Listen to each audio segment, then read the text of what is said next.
नमस्कार साथियों, स्वागत है आपका BNK 24 यूट्यूब चैनल पे। बहुत बहुत साथियों, एक आज का जो टॉपिक है ना वो बॉर्डर ही डिफरेंट है। डिफरेंट क्या है? बहुत से लोगों के मन में क्वेश्चन आता होगा कि यार ये शेयर मार्केट शुरू किसने की थी, आखिर ये चालू कब हुई थी, या किसने बनाया था, या स्टॉक मार्केट कब से चली आ रही है, स्टॉक मार्केट का इतिहास क्या है, हिस्ट्री इसकी कैसे चालू हुई, या इस तरह के जो क्वेश्चन आपके मन में आते होंगे ना, आज उन सभी क्वेश्चनों का एक हल निकल के आने वाला है। वो आपके सामने मैं एक्सप्लोर करने जा रहा हूँ। विस्तार से चर्चा करते हैं। सबसे पहले ये जान लेते हैं कि एसिड कितने प्रकार के होते हैं। देखो, एसिड दो प्रकार के होते हैं। एक तो होता है टेंजेबल एसिड, जिनको आप एक होता है अनटेंजेबल एसिड। मतलब टेंजेबल एसिड ऐसे एसिड होते हैं साथियों, जिन एसिड को आप फील नहीं कर सकते, छू नहीं सकते, दिख सकते हैं आपको केवल वो, लेकिन उनको फील नहीं किया जा सकता।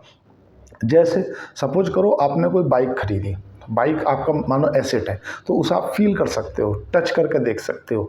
आपने कोई कार खरीदी, वो आप फील कर सकते हो। आपने कोई गोल्ड खरीदा, तो वो आप फील कर सकते हो, हाथ लगा कर छू के देख सकते हो।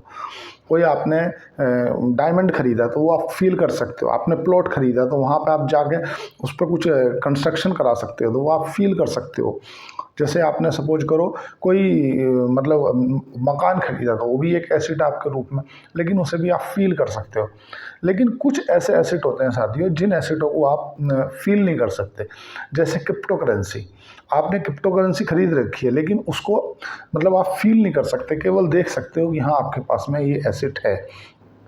जैसे स्टॉक हो गए, शेयर हो गए, ये शेयरों को आप फील कर सकते हो, नहीं कर सकते, क्योंकि आपको दिख रहा है कि आपके पास में उस कंपनी का शेयर है, बट वो आप हाथ लगा के नहीं देख सकते। तो दो तरह के एसिड होते हैं। तो आज हम बात करने जा रहे हैं अनटेंजेबल एसिड, मतलब जो एसिड जिनको हम देख सकते हैं, केवल फील नहीं कर सकते। मतलब आपने एसिड के तौर पर सपोज करो, कोई भी गेहूं खरीद लिए, तो यार मैं इसको बेच दूंगा तो पैसा आ जाएगा, तो उसे आप छू के देख सकते हो। और आपने जितने रुपए के गेहूं खरीदे, उतने रुपए के शेयर खरीद लिए, तो शेयर आपको केवल दिखेंगे, वो आपका फील नहीं कर सकते। सबसे पहले जो ज़्यादातर जो 99% जो लोग शेयर मार्केट में फेल हो जाते हैं, उसके पीछे की जो रीज़न है साथियों, वो रीज़न क्या है? वो रीज़न ये है कि वो व्यक्ति एज अ ट्रेड करने के पर्पज़ से लेते हैं।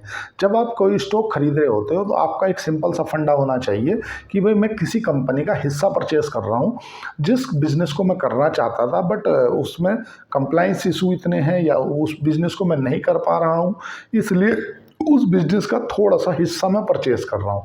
जब आप अपने माइंड में एक ये चीज़ फिट कर लोगे कि यार मैं किसी कंपनी का स्टॉक खरीद रहा हूँ, मतलब उस कंपनी का मैं हिस्सा खरीद रहा हूँ, उसमें मैं अपनी मालिकाना हक रखता हूँ, ये आपको कंफर्म करनी पड़ेगी।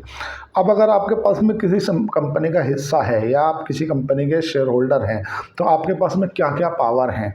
देखो, सबसे पहले तो अगर आप किसी कंपनी का शेयर होल्डर हैं, आपके पास में कोई किसी कंपनी का हिस्सा है, मतलब शेयर हैं, तो आपके पास में राइट बनता है कि आप उससे एनुअली, जो सालाना एनुअल रिपोर्ट होती है ना, वो आप मैनेजमेंट से बुला सकते हो। आजकल तो ज़्यादातर जो है, क्योंकि सब डिजिटलाइज हो गया है, और सभी अपनी कंपनियां जो एनुअल रिपोर्ट है पीपीटी के रूप में, वो उसी पे अपलोड कर देती हैं वेबसाइट पे। लेकिन अगर आप किसी कंपनी के शेयर होल्डर हो, तो उनकी जो एनुअल जनरल मीटिंग होती है, एजीएम, उसमें आप जा सकते हो। उसमें जो मैनेजमेंट है, हर 3 महीने में जो क्वार्टरली रिजल्ट आते हैं, उस क्वार्टरली रिजल्ट पे जो उनकी एक कॉन्फ्रेंस कॉल होती है। कॉन्फ्रेंस कॉल मतलब ये मान के चलो, मैनेजमेंट जो इन्वेस्टर है उनके द्वारा जो पूछे गए क्वेश्चन है ना, उनका जवाब देता है, क्योंकि आप एज द ओनर हो, आप नौकर नहीं हो। जब आपने किसी कंपनी में, सपोज करो एबीसी प्राइवेट लिमिटेड कंपनी के, आपने 1 करोड़ के शेयर उठा लिए, 1 करोड़ का हिस्सा, मतलब उस कंपनी का जो बिजनेस था, उस बिजनेस का आपने पार्टनरशिप डाल ली, तो अब आपके पास में फंडामेंटल राइट आ जाते हैं, जो एक प्रमोटर के पास होते हैं। बस प्रमोटर क्या है कि मैनेजमेंट को संभालता है, आप उस मैनेजमेंट से दूर रहते हो, बट आपके पास में वो सभी राइट हैं। जैसे एनुअल जनरल मीटिंग होती है, उसमें आप जा कर के अपनी बात रख सकते हो, डिविडेंड के ऊपर आपसे राय मांगी जा सकती है, आप कंपनी के जो उठाए गए डिसीजन है, कंपनी कोई कदम उठा रही है, उनके आने वाले भविष्य में क्या परिणाम होंगे, या कंपनी अपना कोई एसेट बेच रही है तो वो क्यों बेच रही है, उसका उनका जो कॉम्पिटिटर है वो ऐसा क्या कर रहा है कि आप उससे बेहतर कर सको। ये सब जो ना एक इन्वेस्टर की फंडामेंटल राइट हो सकता है, वो उस कंपनी से एनुअल जनरल मीटिंग में पूछ सकता है। और वो भी जब अब आजकल क्या है, सभी चीज़ डिजिटलाइज हो गई है। अब तो आपको जो है मतलब कॉन्फ्रेंस कॉल भी, जो ऑनलाइन प्लेटफॉर्म है ना, उन पे पीपीटी के नीचे ही कॉन्फ्रेंस कॉल लिखी होती है, उसी कॉन्फ्रेंस कॉल के रूप में मिल जाता है। बट जब लोग बाग स्टॉक मार्केट में आते हैं और स्टॉक मार्केट में काम करते हैं, तो उनसे सबसे बड़ी जो गलती होती है ना, वो ये होती है कि वो स्टॉक को खरीदते हैं और 2 रुपये ऊपर गया बेच देते हैं। देखो, पेशेंस मांगता है कोई भी बिजनेस हो, उसमें आप निवेश करो ना, आप धैर्य रख के बैठो। मैंने ऐसे ऐसे स्टॉक देखे हैं साथियों कि वो उन कंपनियों ने कैपेक्स किया, बिजनेस मॉडल बढ़ाया, और वो 2 साल तक कहीं नहीं गई। उनका स्टॉक अगर 2 रुपये पे था तो 1 रुपये 80 पैसे और 1 90 पैसे। मैं पीनी स्टॉक की बात नहीं कर रहा, उदाहरण से और बड़े पे रहा हूँ।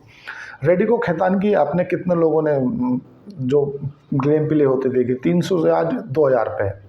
महिंद्रा एंड महिंद्रा कितने लोगों ने देखा, आज 500-700 रुपये से आज 4000 रुपये है। मैं ऐसा केवल 1-2 स्टॉक की बात नहीं बता रहा। फेल क्यों हो जाते हैं? क्योंकि वो धैर्य नहीं रख पाते, संभल के नहीं बैठ पाते, इसीलिए फेल हो जाते हैं।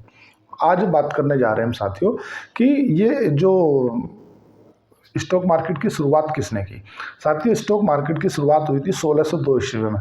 सन 1602 में डच ईस्ट इंडिया कंपनी ने इसकी शुरुआत की थी। होता क्या था, पहले जो व्यापार होता था समुद्री मार्ग से होता था, आज भी जनरली ज़्यादा समुद्री व्यापार से ही होता है। तो ये क्या करते थे, जो कॉफ़ी हाउसेस हैं, या कोई जो टेक्सटाइल से रिलेटेड इंडस्ट्री है, या कोई जो लॉजिस्टिक है, या कोई जो शिपिंग पोर्ट है, क्योंकि जब वो व्यापार करके शिपिंग पोर्ट पे आते थे तो उसका कुछ लगेज देते थे। जो कॉफ़ी शॉप है वहाँ पे लगेज देते थे।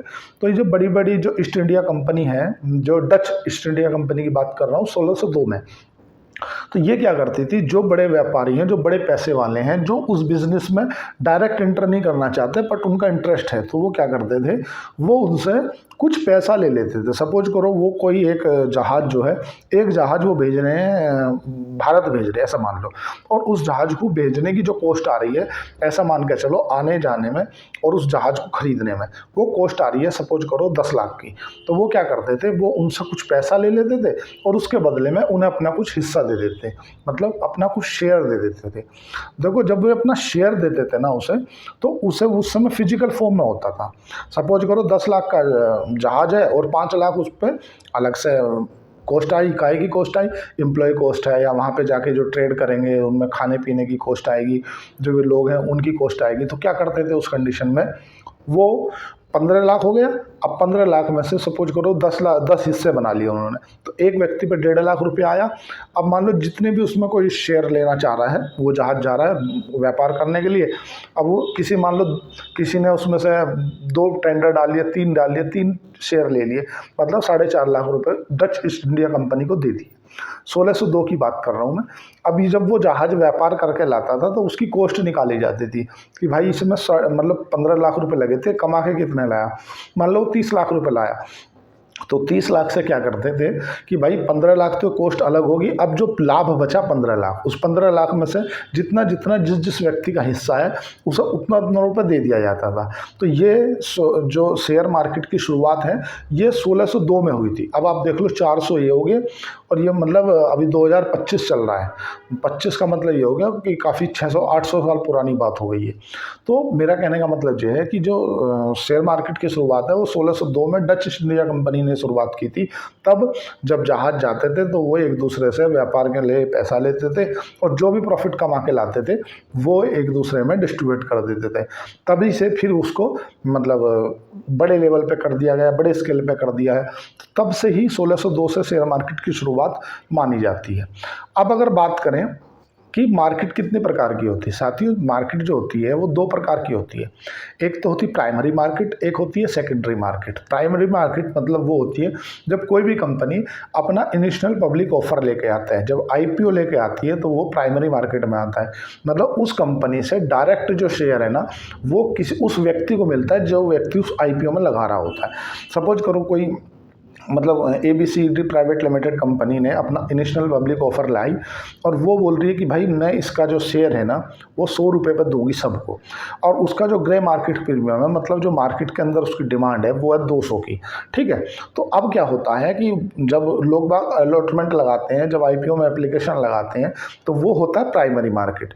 जब वो कंपनी अपने इशू अलॉट कर देती है लोगों को, मतलब किस किस का नंबर आया, किस किस को वे शेयर मिले, और जब वे मिले तो वे वे किस मार्केट में पहुँचे, वे गए प्राइमरी मार्केट से।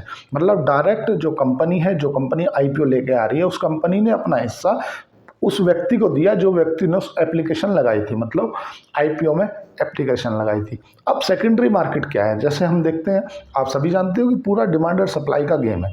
जब डिमांड बढ़ जाती है, सप्लाई घट जाती है, तो उससे होता क्या है कि उसका जो ग्रे मार्केट प्रीमियम है वो बढ़ जाता है, और जब डिमांड घट जाती है और सप्लाई बढ़ जाती है तो जो ग्रे मार्केट प्रीमियम है वो कम हो जाता है। जैसा आपने देखा होगा, बहुत से स्टॉक ऐसे हैं जो आईपीओ में कुछ और आते हैं और उसके बाद में वो लोअर सर्किट पर खुल जाते हैं, मतलब अपने नीचे गिर के खुलते हैं। कारण पूरा डिमांड सप्लाई का है। तो होता क्या कि जब वो अपना स्टॉक मार्केट पर लिस्ट हो जाती है तो उस कंडीशन में वो सेकेंडरी मार्केट में लिस्ट होती है। अब कहने का मतलब ये है कि जब वो उस शेयर को बेचेगा तो वो कंपनी को तो बेच नहीं रहा भाई, वो बेच रहा है किसी सेकंड व्यक्ति को। उसे जो आईपीओ मिला था जिस व्यक्ति को, वो किसने दिया था, वो दिया था कंपनी ने। तो कंपनी ने किसके तहत बेचा, प्राइमरी मार्केट के लिए। तो प्राइमरी मार्केट में जो जनरली कंपनी के अकाउंट से जिस ट्रेडर के अकाउंट में, खाते में शेयर जाता है, वो प्राइमरी अकाउंट कहलाता है। जब वो स्टॉक एक्सचेंज पे आ जाता है, जब स्टॉक एक्सचेंज पे आने के बाद वो स्टॉक किसी दूसरे व्यक्ति को बेचता है, मतलब वो सेकेंडरी रीसेल, जैसे हम बोलते हैं ना कि यार प्लॉट मैंने लिया था, किससे लिया था, खेत मालिक से लिया था। अब वो मैंने क्या लिया, प्राइमरी मार्केट में लिया। अब वो प्लॉट मैं किसी सेकंड व्यक्ति को बेच रहा हूँ, तो वो क्या हुआ, सेकेंडरी मार्केट हुआ।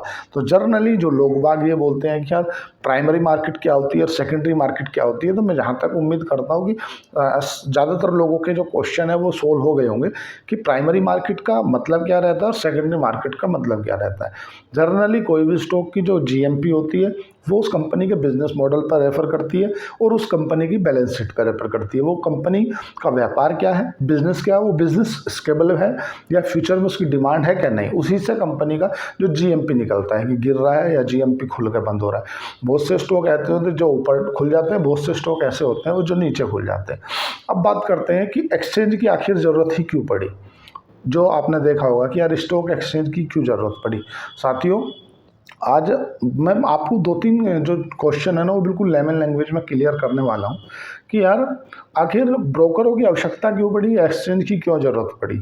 देखो, सबसे पहले आपको ये जानना होगा कि पहले होता क्या था कि पहले जब कोई स्टॉक खरीदता था किसी भी कंपनी का, तो वो स्टॉक जो होते थे ना वो फिजिकल फॉर्म में होते थे। जब फिजिकल फॉर्म में होते थे तो कई प्रकार के खतरे हैं वो कहीं ना कहीं बने रहते थे। जैसे जब बरसात हो गई तो पहले मकान अब लेंटर के नहीं होते थे, तो चूने लगा, कहीं मकान कड़ी टूट गई, चू गया, तो उससे क्या वो जो स्टॉक होते थे ना वो ख़राब हो जाते थे। दूसरा, कोई घर में चूहे हो गए, चूहे ने काट दिया। तीसरा, जो पेपर होता था वो किसी कारण से डैमेज हो गया। चौथा, स्टॉक चोरी होकर किसी सेकेंडरी व्यक्ति के नाम पे पहुंच जाते थे। इस तरह की समस्याएं भी थी।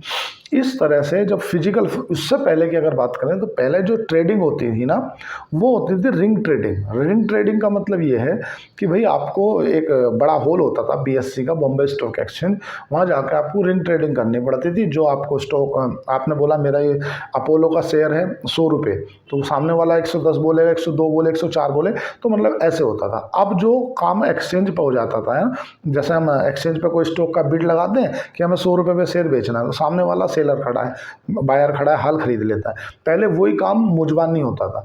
अब सब आप एग्जाम्पल के रूप में आप विजन करके देखो, सोचो कि अगर आपके पास में 100 कंपनियों के स्टॉक हैं, है ना, तो अब आपको 100 फिजिकल फॉर्म में जो एफिडेविट है वो संभाल के रखने हैं। अब मान लो आपको कहीं जाना है तो 100 को कंधे पे धर के ले जाना है। दूसरी बात, कई बार ऐसा होता था कि जो आपके शेयर हैं वो इन केस चोरी हो गए, गुम गए, पानी में गिर गए, बारिश में ख़राब हो गए, तो क्या होता था, तब जो स्टॉक आपको क्लेम डालने के लिए उस कंपनी के पास जाना पड़ता था कि भाई मैंने आपकी कंपनी का स्टॉक उठाए थे, तब उठाए थे, ये रेट में उठाए थे, अब मुझे बेचने हैं। तो पता चला आप बेचने जा रहे तो आपको सेलर ही नहीं मिल रहा, आप बोल रहे मैं बेच रहा हूँ, वो कह रहा कोई खरीदने वाला हो तब ना। तो फिर ऐसी कंडीशन में एक्सचेंज की शुरुआत होती है कि भाई एक ऐसा प्लेटफॉर्म होना चाहिए जहाँ पे एक दूसरे को शेयर खरीदे और बेचे जा सके। और उसमें भी फिर मतलब उसका काम डीमैट अकाउंट का काम आ गया कि भाई एक अकाउंट ऐसा होना चाहिए जिसमें जितने भी फिजिकल शेयर हैं ये डिजिटली रूप से हों। भाई आपके पास में अगर टाटा मोटर्स के 10 शेयर हैं, आपके पास 10 कागज़ हैं, तो 10 कागज़ इसमें दिखें कि आपके पास 10 कागज़ हैं। तब आता है डीमेट अकाउंट की, क्योंकि डीमेट अकाउंट के बिना वो दिखेंगे काम। जनरली जो ब्रोकर रहते हैं, आपने देखा होगा कि यार मोतीलाल ओसवाल हो, एंजल वन हो, जीरोधा हो, चाहे अप स्टॉक हो, चाहे ग्रो हो, चाहे शेर खान हो, ये जो ब्रोकर होते हैं ना, इनके डीमेट अकाउंट में सेव होता है वो अकाउंट। अब समझे, अगर आपके मन में कभी ये क्वेश्चन आया हो कि यार मैंने, अब कभी कभी दिमाग ऐसा चल जाता है ना, मतलब देखो क्या है कि माइंड में कुछ भी चल सकता है। कभी ये शुरुआत में आ सकता है कि यार अगर कभी शेर खान भाग गया, ग्रो भाग गया, जीरोधा भाग गया, एंजल वन भाग गया, स्टॉक ब्रोकर भाग गया, तो यार मेरे स्टॉक का क्या होगा। तो सपोज करो आप जो ये सोचते हो ना कि एंजल वन हो, चाहे जीरोधा हो, चाहे शेर खान हो, चाहे मोतीलाल ओसवाल हो, ये जो भी ब्रोकर हैं, ये केवल ब्रोकर हैं, इनके पास आपके स्टॉक नहीं होते। आपने एक बात रीड की होगी शायद, कि जब आप कोई स्टॉक खरीदते हो या भी कोई स्टॉक बेचते हो, तो आपका T2T सेगमेंट होता है। मतलब T2T का मतलब ये है कि शायद 2 से 3 दिन में आपके अकाउंट में सेटल होता है पैसा, और 2 से 3 दिन के अंदर ही आपका जो स्टॉक है वो डिलीवर हो पाता है। आपने ये चीज़ नोटिस करी होगी। अगर आपने कल स्टॉक लिया और आज आप बेच रहे हो, तो कई बार होता क्या है कि वो शॉर्ट कंसाइनमेंट में पहुंच जाता है। शॉर्ट कंसाइनमेंट का मतलब ये है कि स्टॉक आपके पास पोर्टफोलियो में दिख रहा है, बट वो अभी आया नहीं है आपके पास, उसकी डिलीवरी नहीं मिली है। कई बार ऐसा होता है। अब जनरली जो स्टॉक मार्केट में काम करते हैं वो इस चीज़ को समझ रहे होंगे। तो वो क्यों होता है मालूम है? क्योंकि जो सेटलमेंट का टाइम होता है T2T सेगमेंट का होता है, मतलब 2 दिन का होता है। अब जब वो 2 दिन में वो कहाँ जाता है, या तो जो एक तो डिपॉजिटरी है, जैसे कि पैसा हमारा बैंक में रहता है। फ़ोन पे में थोड़ी पैसा है हमारा, फ़ोन पे एक प्लेटफॉर्म है। सेम ऐसा ही जैसे स्टॉक मार्केट में जो शेयर खान है, वो एक प्लेटफॉर्म है। वो प्लेटफॉर्म प्रोवाइड करता है आपको कोई स्टॉक खरीदने और बेचने के लिए। जब कोई आप स्टॉक बेच देते हो या कोई स्टॉक खरीद लेते हो, तो उसको एक दूसरे जगह पर पहुंचाने का जो काम है वो NSDL और CDSL का है। ये बेसिकली 2 डिपॉजिटरी हैं। और जो प्लेटफॉर्म है, जैसे आपने सोचा यार मेरे पे फ़ोन पे भी है, पेटीएम भी है, भीम पे भी है, गूगल पे भी है, तो ये सभी, इन सब में पैसा थोड़ी होगा भाई। पैसा तो जनरली कहाँ होगा, तुम्हारे अकाउंट में होगा। जितना भी अकाउंट में पैसा होगा वही गूगल पे दिखेगा, वही फ़ोन पे दिखेगा, वही पेटीएम पे दिखेगा, वही भीम ऐप पे दिखेगा। अल्टीमेटली जो पैसा है वो बैंक में है। मतलब वो पैसा फ़ोन पे, गूगल पे, भीम पे, यूपी, इन पे नहीं है, क्योंकि ये प्लेटफॉर्म है। ऐसे ही जो शेर खान है, ग्रो है, एंजल वन है, जीरोधा है, ये सब क्या है, ये एक प्लेटफॉर्म है। इनके माध्यम से आप स्टॉक खरीदते हो और बेचते हो। बस आपका जो स्टॉक जब आप खरीद लेते हो, तो वो कहाँ पे सेव हो जाता है, और आप अपने यहाँ पे जाके पोर्टफोलियो में अपने डीमेट अकाउंट पे जाकर देखोगे, तो आपकी एक डिपॉजिटरी लिखी आ रही होगी कि CDSL है या NSDL है। आपके जो स्टॉक है ना वो वहाँ सेव होते हैं, जो शेयर है ना वो वहाँ शेयर होते हैं। इनकेस आपने स्टॉक उठाए, कोई ब्रोकर भाग गया, कोई डूब गया, किसी के ऊपर कोई सेबी की कंप्लाइंस आ गई, तो उस कंडीशन में आप तो बर्बाद हो गए। ऐसा कुछ भी नहीं हुआ। आपके जो स्टॉक है ना वो CDSL में या NSDL में सेव है। आप जब भी जाओगे अपनी बात रखोगे कि मेरे इतने स्टॉक हैं और ये फलाने ब्रोकर के थे, ब्रोकर भाग गया, डूब गया, गिर गया, मर गया, तो आपके जो स्टॉक है वो आप जिस डीमेट अकाउंट में चाहोगे उसमें सेल क्रेडिट कर दिए जाएंगे। या इनकेस आप लोग बोलना मुझे तो पैसा दे दो, तो उसको सेल आउट करके आपको पैसा दे दी जाएगा। तो इसलिए घबराए नहीं, चिंता नहीं करें। अब वो वीडियो क्या 18 मिनट की होगी, लंबी होगी, तो इसलिए आज विराम देता हूँ। आज के लिए इतना ही। अगर आपको शेर खान के साथ डीमेट अकाउंट खुलाना है तो नीचे दिए गए डिस्क्रिप्शन पे जाके आप अकाउंट ओपन कर सकते हैं। आज के लिए इतना ही। चैनल को लाइक करें, सब्सक्राइब करें, कमेंट करें। धन्यवाद, थैंक यू।